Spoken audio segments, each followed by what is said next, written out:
Hey everybody, welcome back to Runaway Roses. This weekend we're just out doing a little camping. We've got some beautiful weather. And what are we going to do, Carla? We are going to go over a list of repairs and upgrades that we've done to our 2015 Lance 1172. That's right. You know, being an older camper, it's going to need some things, and a few of them needed attention to right away. So we're just going to go down the list and show you everything we've done so far. The very first thing I did was get up on the roof and make sure everything was sealed up. There are a few spots that I wanted to put some extra lap sealing on, and just thought it needed a little attention, and there was a leak in the corner of the camper that the previous owner had told me about. So let me show you real quick what I did. So first off, basically I just went around all of these vents and just kind of sealed those up. Just kind of added some extra sealant on there. They were actually in pretty good shape, but some of them had a few little cracks. It looked like some cracks in some of that sealant. So I just kind of double checked, went over all of that. And then on these rails, where the open part is here, I put some, just some clear silicone in there. So that way, if I need to dig them out, I can dig those back out in order to get to the screws. So got that all sealed up.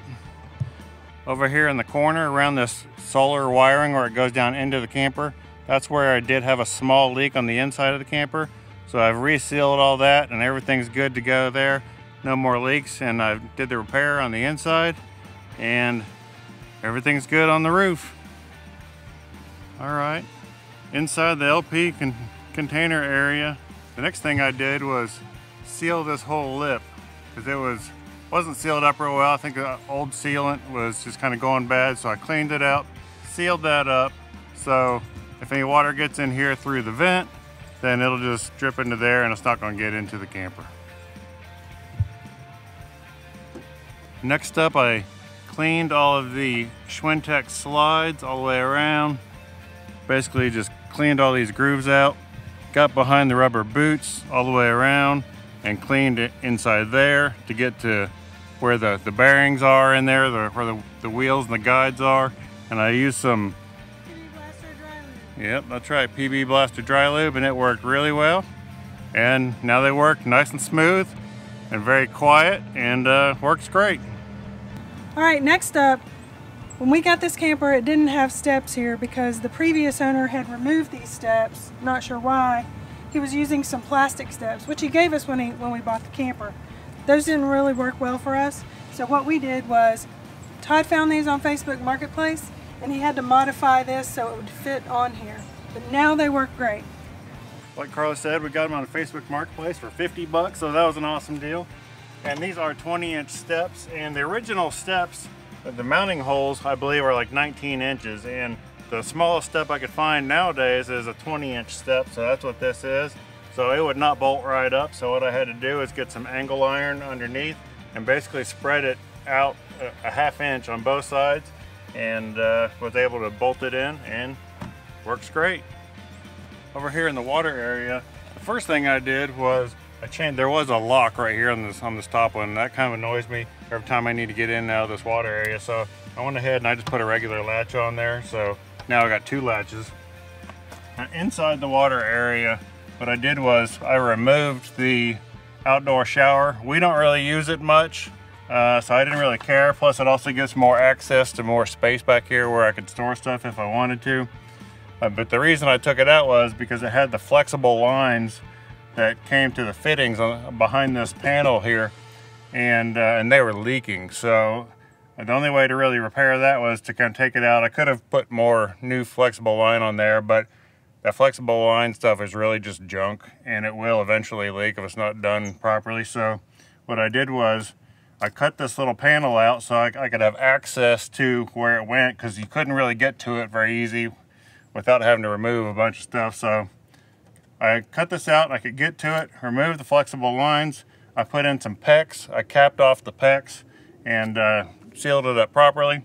So now no more leaks, and it works great, and we got more storage. I can always put the outdoor shower back in if I want to.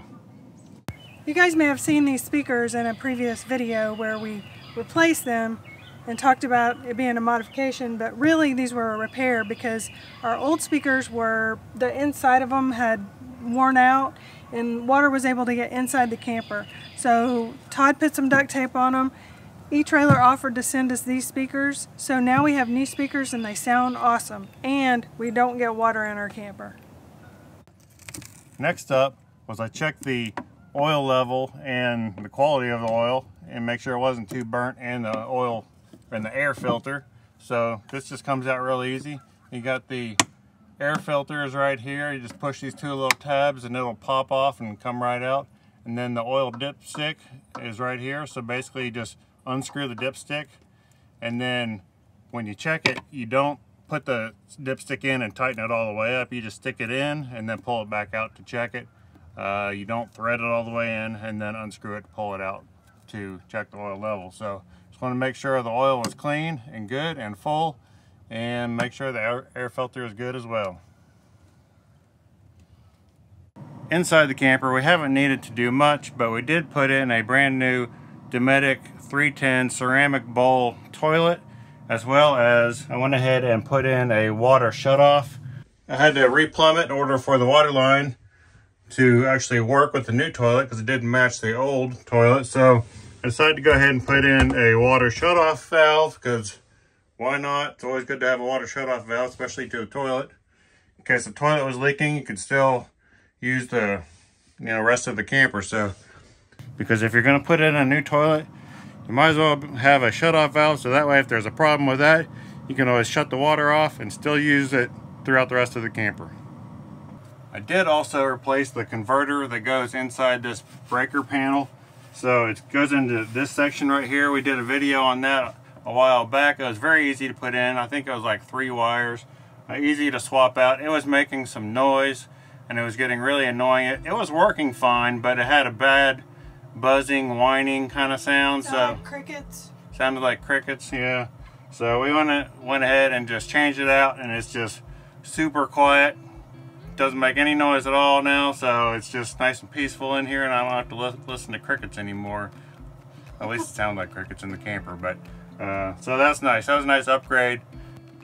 One of the repairs that I had to do because of where the solar was leaking in was right in this corner. So I had an original panel, corner panel. I had to take that out because it actually had some water damage on it. And so when I pulled that off, everything behind it was actually still in really good shape. And there's a metal strip here that this wood piece actually bolts onto. But behind that metal strip, everything was good in the wall. So thankfully I was just able to take that old corner piece out, get rid of it. I cut a new one and put it up and sealed everything on top, and everything looks great. We got some color match paint and as close as we could, and it looks fine. Yeah, it looks good.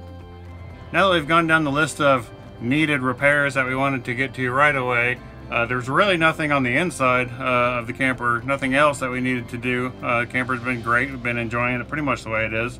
There may be some things that we will do. Yeah, there's a lot of stuff that we want to do. It's not necessary, but it's just things we want to make it, a little feel sort of newer. Yeah, but we'll step outside and we'll kind of go over just a few of the upgrades that we did just because we wanted to. Now for the upgrades that we didn't have to do, we just wanted to do because we wanted to do them to make it our own. The Houghton AC was not a needed repair, but we had it, so we went ahead and put it on, and it's been a great upgrade. As you can see, it's running right now, 70 degrees in here, and it's so quiet. We've been enjoying it, and we can actually hear each other talk, and it doesn't sound like a tornado is going off in here. Here's our new Houghton 3400A air conditioner.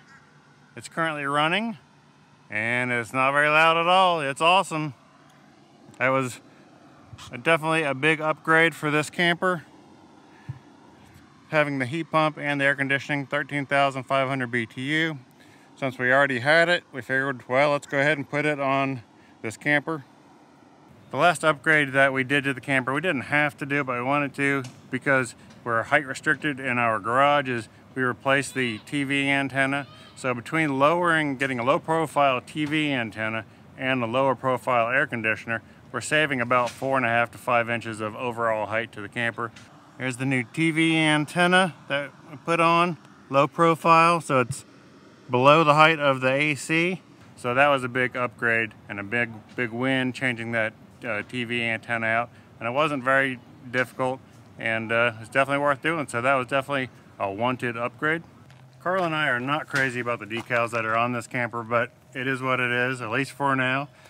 So there were some gold stripes on the side of the camper that we just really did not like, those gold stripes. The ones that are on there, the gray and bluish ones, they're not too bad, but we went ahead and took off the goldish stripes. I'll put a before and after photo in so you can see that, as well as went ahead and took the decal off the front of the camper. That one was getting a little raggedy, so I figured go ahead and take that off. We may replace that with a newer Lance decal, but for now it's just white and it looks okay. So we hopefully have some plans for in the future to maybe take them all off and do something on our own, but we'll see. So stick around on our channel and see if we come out with something really cool for that. But let's get on to the next upgrade. One upgrade that we've had in multiple campers and we decided that we cannot live without going forward is the keyless RV lock. And if any of you have it, you know that it's one of those things that once you have it, you can't ever not have it. We love it because whenever we go away from our camper, we don't have to take our keys and we can come back and get in real quickly. Now for just a short little list of things that we want to do to the camper, hopefully in the near future. What do those start with, Carla? An RV oven. Yeah, we want to swap out the cooktop and the microwave, and I put an RV oven in there. So possibly move the convection to the top. We'll see how that goes. Yeah. Second, Atwood to Ryco conversion. That's right, for the electric jacks on the camper. So you may want to change that out, or at least the electronics and the remote controls. We'll see. That's definitely on the list. Next, the door window, we want to change that to clear because right now it's one of the yeah, that opaque kind of window. Yeah, we want a nice clear window in the door. Yep. And then maybe down the line, put some awning style glass windows in the camper like they have on the 1920 model 1172s. We just like the glass awning style window. Just they work well, they look good, and they don't scratch like the acrylic glass, and we'll see. And it sounds like an expensive list, but we got this camper at a really good deal, so anything we do to it, you know, is still not what a new one would cost. Yeah, that's right. So we're really enjoying it so far. So that's our list of needed repairs, and some repairs we wanted to do, or upgrades we wanted to do, and our future upgrades. So we'll see where it goes from here. Appreciate you hanging around watching, and we'll see you next time on Runaway Roses. Bye-bye. Bye-bye.